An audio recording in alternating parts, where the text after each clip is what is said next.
자, 반갑습니다. 주식 레벨업 이동호 대표입니다.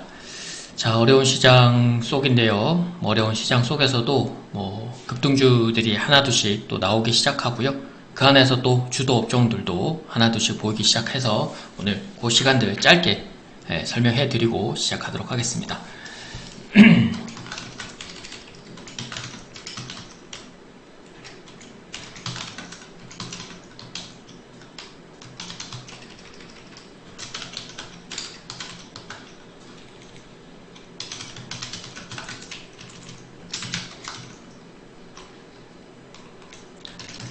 자, 현재 시장 속에서 차트의 모양으로 보더라도 기술적인 분석이랑 그 다음 기술적인 분석이 아니라 업종별 분석으로 조금 나뉘게 되는데, 일단은 지금 기술적인 분석에서 의하면 현재 차트들이 많이 무너졌을 겁니다. 시장도 2주, 3주 가량의 하락이었고, 이제 기술적인 부분들이 조금 동반된 종목들이 대부분 다 신규 상장주였을 거예요.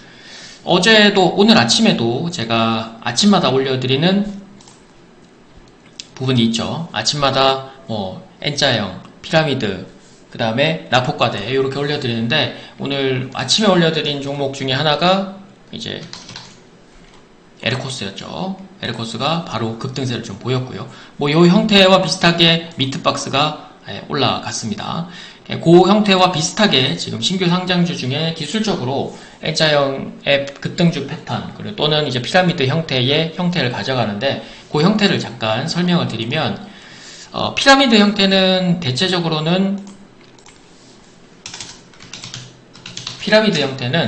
올라가면서의 급등세를 좀 보이고 있는 종목이에요. 말 그대로 쉽게 생각하면 박스권 돌파를 하고 쉬어가는 종목, 쉬어가는 자리에서의 공략. 그리고 N자형 패턴의 눌림목 패턴이라고 하는데, 이 형태는 모두들 알고 계시는 그 상승 N자의 형태, 그러니까 상승이 초기 구간에 만약에 잡으시면 큰 상승을 이뤄가는 형태이라서 박스권 돌파가 되지 않더라도 박스권 중단, 하단부터도 가능한 종목들이 많아요. 근데 N차형은 보통 거래량을 동반을 하기 때문에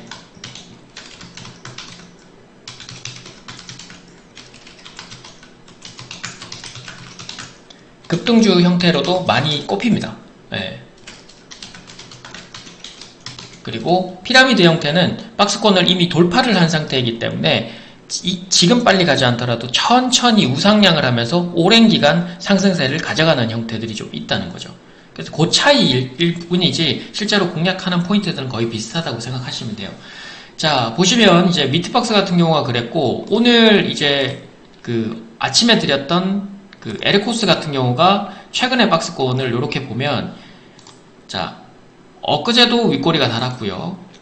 그리고 하단에 대한 지지력은 요만큼 생긴 부분이죠. 자, 그러면 고점이 여기였고, 그 다음에 여기였는데, 실제로 N자형으로 보는 게 맞겠죠. 박스권을 아직 돌파를 하지 않았잖아요. 그죠? 이렇게 박스권을 돌파를 하지 않았다라고 생각하면 N자형에 가까운데, 어제가 원래는 공략 포인트고 오늘 아침도 공략의 포인트가 될 수 있습니다.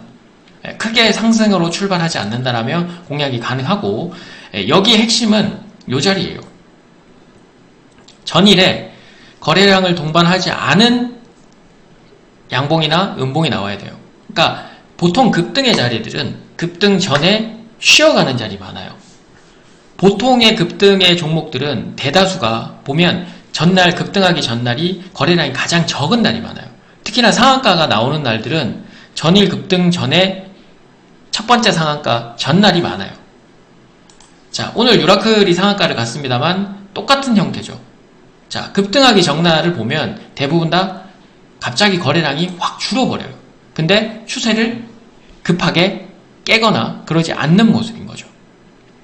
자, 유라클 같은 경우는 실제적으로는 이미 박스권을 돌파한 N자형이 아니라 피라미드 형태가 되는 거죠.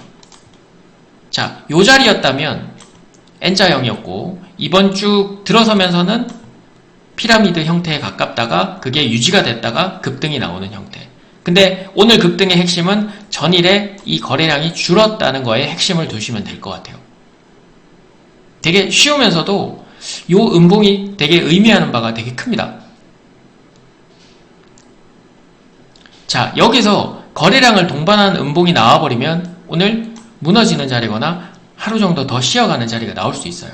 근데 거래량이 나오지 않았기 때문에 요 음봉이나 양봉의 의미를 크게 두지 않고 최근의 상승 추세를 이어간다는 쪽에 포커스를 맞추시면 되고, 마찬가지로 에르커스가 그 형태였고요.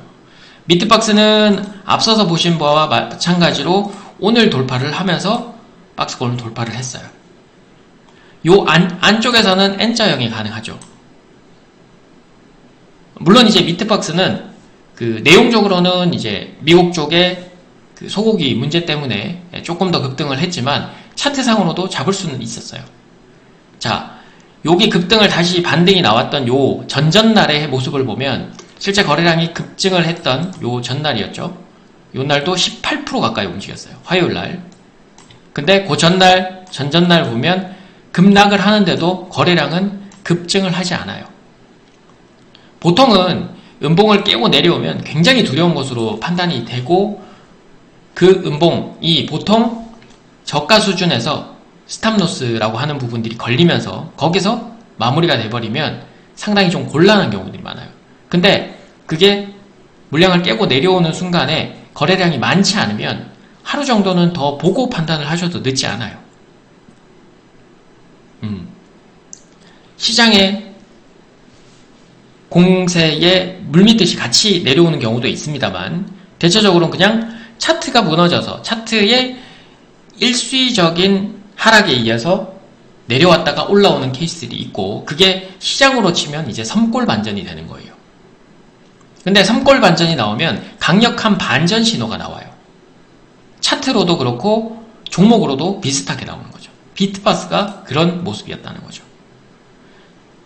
자, 기술적으로 그렇게 되면 그 형태들이었고, 오늘 그 형태에서 맞춤을 찾는다라면 위너스가 됩니다. 오늘 그 형태에서 찾는다라면 위너스가 가능해요. 자, 위너스는 아까 말씀드렸다시피 박스권에 아직 위치해 있고요. 오늘 쉬어가는 자리가 나왔어요. 근데 사실상 오늘 거래량이 조금 많아요. 어제 대비해서 한 절반 수준이었을 거예요. 61%예요. 그래서 아마 내일 하루를 더 쉴 수는 있는데, 만약에 내일 하루를 쉬는 와중에 거래량을 오늘 수준에서 절반 또는 오늘 수준에서 3분의 2까지 만들어 놓는다면 양봉 음봉 상관없이 종가 부근에선 내일은 공략을 하셔야 돼요. 만약에 내일 아침에 상승으로 출발해서 살짝 거래량이 좀 부족하다 그러면 아침에 뜨고 여기 박스권 상단인 2만원에서 2만 1,000원대에 딱 걸리고 나서 다시 내려올 거예요.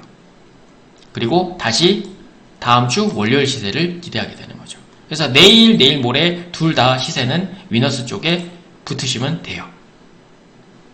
아시겠죠?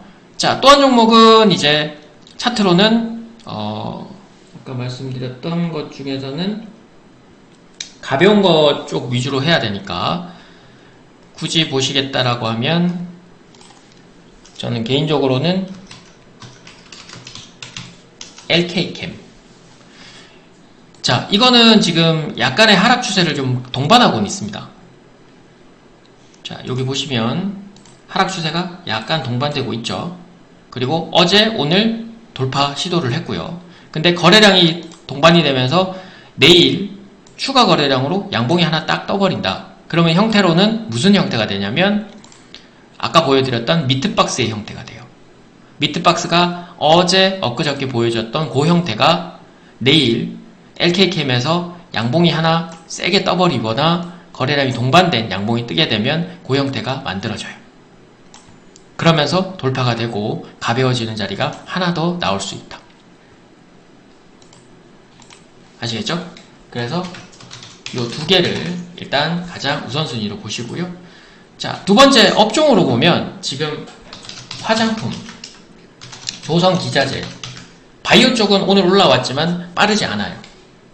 그래서 화장품 쪽에서는 지금 우선적으로는 삐아 가볍습니다.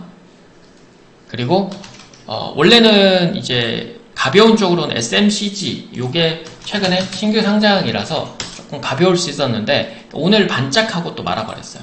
내일 얘가 올라오면 상관이 없는데 가벼운 종목보다는 지금 우직하게 지금 밑에서 올라오는 화장품주들이 많아요. 그래서 삐아가 그 자리를 조금 보여주고 있어요. 최근에 화장품주들이 거의 비슷한 모습일 거예요. 이거랑 비슷하게 올라오고 있을 겁니다. 그래서 개인적으로는 지금 삐아 얼마 전에 거래량을 좀 동반을 했고요. 그리고 오늘 시가가 더 낮으니까 오늘 시가 대비해서 더 떨어지지만 않으면 한번 단기적으로는 공략이 가능하고 단기적으로는 12,000원 후반에서 13,000원대까지 지금 화장품이 지금 봐야 될 이유는 관세에서 대미 수출 증가 금액이 가장 많은데도 관세에서는 피할 수 있는 종목이기 때문에 자 그리고 조선기자재 쪽에서는 지금 조선 쪽이 협상카드로 나올 가능성이 높아요. 관세는 나왔고 이제 우리가 잘 아는 조선업이 미국이나 일본 쪽에서 미국 쪽에서 일본이나 한국을 겨냥을 해서 볼 수 있는데 조선기자재 쪽에서 가장 빠른 건 지금 한국카본 결국 LNG 프로젝트가 됐든 아니면 조선기자재 쪽에서 지금 덜 오른 종목을 찾는다라면 한국카본이에요. 앞서서 제가 한국카본을 큰 수익을 드리고 동성화이텍이나 이런 종목들이 작년 11월부터 계속 큰 수익을 드렸는데 지금 올라오는 속도는 덜 오른 쪽에 포커스가 맞춰지면서 한국카본이 이번 주 가장 빠르게 올라오고 있고 내일 한국카본이 이걸 돌파를 한다면 연중 신고가가 또 돌파가 됩니다.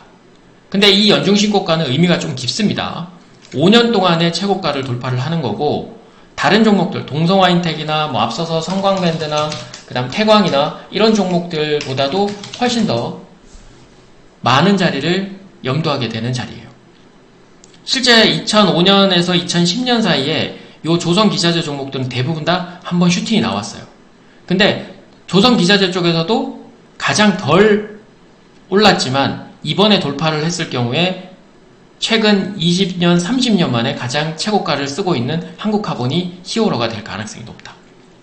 그래서 한국카본이 안 된다라면 개인적으로는 본행제 쪽의 투탑인 동성화인텍일 것이고 동성화인텍이 안 된다면 엔진 쪽에 하나엔진이나 HD, 현대, 마린 엔진과 한화엔진이 가능성이 높습니다.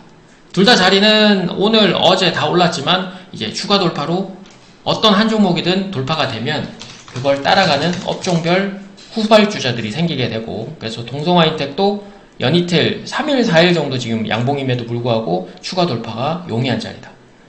그래서 아까 이제 그 개별주 설명하면서 신규 상장주 설명하면서 박스권 딱 중단 이상 올라오는 종목들 중에 요 N자 형태가 나오는 쪽들이 지금 우선시 돼야 되는데 그게 조선기자재 쪽에 동성화인텍과 한국카본이 될 가능성이 높다. 네, 그렇게 알고 계시면 되고 다음 주에는 이제 피라미드 종목을 한두 개 정도 더 드리겠지만 오늘 드렸던 기술적인 분석과 업종별 탑픽 종목들 급등에 주의하시고 다음 주 급등을 보면서 수익도 많이 내시길 바랍니다. 어려운 시장이지만 힘들 내시고 주식 레벨업 이동호 대표 여기까지 하겠습니다.